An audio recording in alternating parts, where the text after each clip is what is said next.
John DeSando.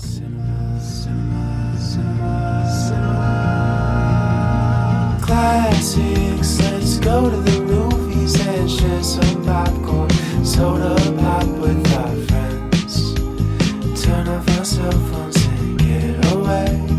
Night or day, it's John DeSando on the radio. We'll watch the credits from up high and low.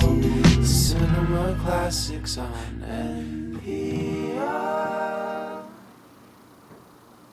Cinema Classics is produced by John DeSando. It airs Thursdays at 8:01 p.m. on WCBE 90.5 FM. Listen to shows and read reviews online at wcbe.org. I'm John DeSando. And I'm K G Kline. And this is Cinema Classics. Let's talk about the year 2023, since it's behind us. It is. Well, first of all, Happy New Year to all of our listeners. Thank you so much for staying with us for the last year. And so we're going to wrap up the year. That is, we're going to look at the movies that we saw over the year, which are plentiful, and make some comments on it, and maybe do some predicting on our own. Mostly about the Oscars.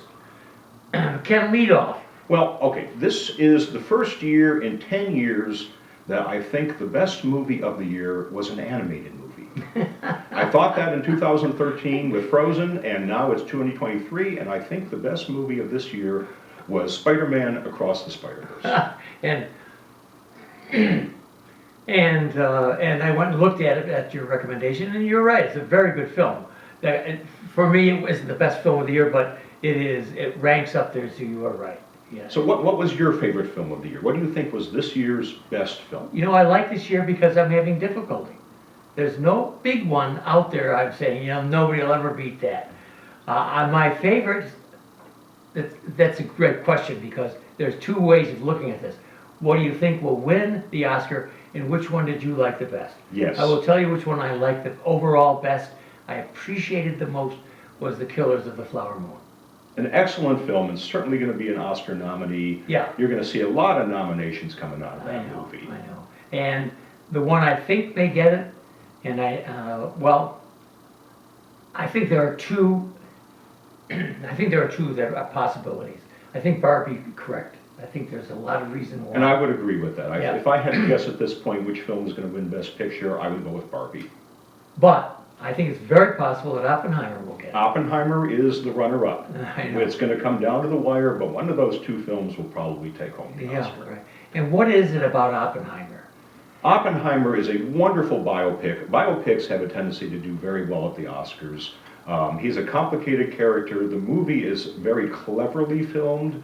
I mean, you wouldn't think that a nuclear engineer would become a very, very interesting figure in a motion picture, but the way that the film is paced, the way the film is made, and the acting, of course, just really carries that film and makes it fascinating for all 13 or 14 hours that it lasts, or anyway, 3 hours.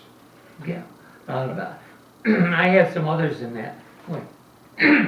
I have some others in that interest me. For instance, one, The Holdovers was a really good film. The Holdovers is going to probably get nominated as well. Yeah, it was a good comedy, well done, nice script, a feel-good movie. Yeah. Now, there's two movies I want to reflect upon this year that kind of got overlooked, that I thought were absolutely outstanding films, and most of the audience out there probably did not see them. The first one is a film called The Starling Girl. Now, The Starling Girl, it didn't play... Ken, I don't know where you picked this out. Where did you find this Well, thing? The Starling Girl was a Bleecker Street release, and it got distributed in the United States. It just played only at the Gateway here in Columbus, as is often the case with art films. It played only for 2 weeks, so I don't think a lot of people, unless you went to the Gateway, you got to see it. This was a first-time director, Laurel Paget, and it's a fascinating story that really breaks convention because it's a 17-year-old girl living in a very restrictive Christian community in Kentucky who starts breaking free. And you think, if 20 minutes in this movie, oh, it's going to be the standard, oh, she breaks out and she finds herself and she becomes a wonderful person. Oh, no. This is a typical of a first-time director. She breaks all the rules. As this girl starts first an ill-advised affair with the youth minister, the son of the main minister, who is rendezvousing with her out on the street in the back seat of his car down from her house. She becomes slowly a juvenile delinquent. So neither she nor the religious community are portrayed as particularly sympathetic, but they get it right. Okay. It's a very truthful and honest portrayal of a flawed person and a flawed community. Well, one that, one film that I found fascinating, which I know you did even before me, was Poor Things. Poor Things is a wonderful film. And I know that it's not, we'll be lucky if it's nominated for the Oscar, and it should be, but it'll never win because it's way too exotic, too lascivious, too, how should I call it, too randy. It's too. Well, it's a miracle it didn't get an NC-17, and it's definitely not for all tastes, which is going to hurt it. But Emma Stone's performance in that is just, it's brave, that's the first word I would use, and it's amazing. And I think there's a good chance that she might get a strong nomination for Best Actor. She may be the one that's going to be fighting hardest against Lily Gladstone for that. Yes, and you're right, Lily Gladstone does qualify for a lead. I was thinking, anyway, I thought she would be supporting it. No, she's not. No, she's going to be Best Actress lead. It just, when you put her up against Emma Stone, it just doesn't go for me. That is, Emma Stone has required so many different talents. Well, Lily Gladstone's performance is very subtle, but it carries the film. She's the emotional and moral compass of that movie. Whereas Emma Stone's... I don't think De Niro would be happy for you to say that. Well, De Niro, I would love to tell him about the flaws of that movie. But. All right, another film that I do want to talk about, though, that I think was very overlooked is Theater Camp. And for all of you out there who have ever been involved with children's theater, or have ever studied theater, or have ever performed in Columbus, and I probably know some of you, this is a wonderful film. This is the equivalent of Spinal Tap or A Mighty Wind. If you love Spinal Tap, you're going to love this movie. It was filmed at Camp Warwick in New York, which was a summer theater camp and summer performing arts camp. And this is the camp where Debbie Friedman wrote a lot of her music for the Reformed Jewish movement. And I don't care. It's not that great a film, but I do appreciate because I'm surprised you didn't mention Are You There, God? Are You There, God? It's Me, Margaret is the third film that I think was a sleeper this year. Right. Finally we have a movie that does justice to a Judy Blume book. There's been other Judy Blume movies, but they've typically been ABC after-school specials. And this film is wonderfully acted, it is faithful to the book, and a standout performance by Kathy Bates as Margaret's overbearing grandmother with a heart of gold. Well, I'll tell you the one that cracked me up, nobody talks about, but I found overwhelmingly funny, is about two gay girls.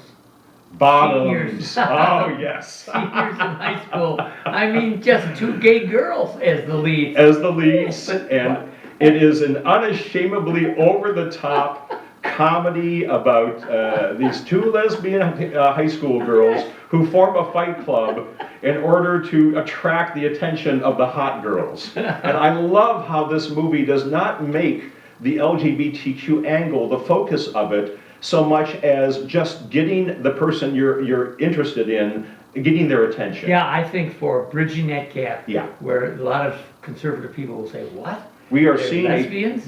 we're seeing a trend right now in LGBTQ cinema where the idea of them being gay is not the focal point of the movie, but rather just one more issue of the film. Okay, but I can see, we just drifted right into the ones that nobody's gonna see, but that we appreciate. I love the fact, we don't care about the mainstream. We want you to know about the movies that we really like, that none of you have seen. I'm gonna give you another one. And I don't even know if you know what this is. What is it? RRR. I did not get a chance to see that movie. The Indian film. Yeah, the I'll Indian just throw film. it out there, and I think it may still be streaming. Was that movie released in 23 or was that released in 22? I thought that got nominated for best song in 22. Good point. Yeah. Well, let me bring up another one that I don't. Two others that I don't think you saw that I really like. Sure. You can say yours before the end. Chevalier. Didn't get a chance to see it, Okay. but it was a costume I drama. knew you wouldn't, yeah. Yes. And the next one is The Lost King. I did see The Lost King. All right, and I Yeah. think that was a little, you know, what they call a little jewel. I thought it was, Released early in the year. Yeah. Didn't get terrific attendance, didn't play too well at the theaters. all but right, yeah, really well done. Ken, I'm telling you, let's drop out with the best actor. Best actor of the year? And that is a tough one to call, but I am gonna go with Oppenheimer. Okay, with Killian. Yes, yeah, I'm gonna go with And that. I'm gonna go with Bradley Cooper. Okay, and I in my can see shirt. that. All right. I think it's gonna come down to Ken, one of those two. we have just started, and so we have to go into the Yeah. podcast, which for Cinema Classics is called Double Take, and your advice to our audience? Is have a wonderful New Year's and be ready for 2024. We've got some great films coming down the line this coming year.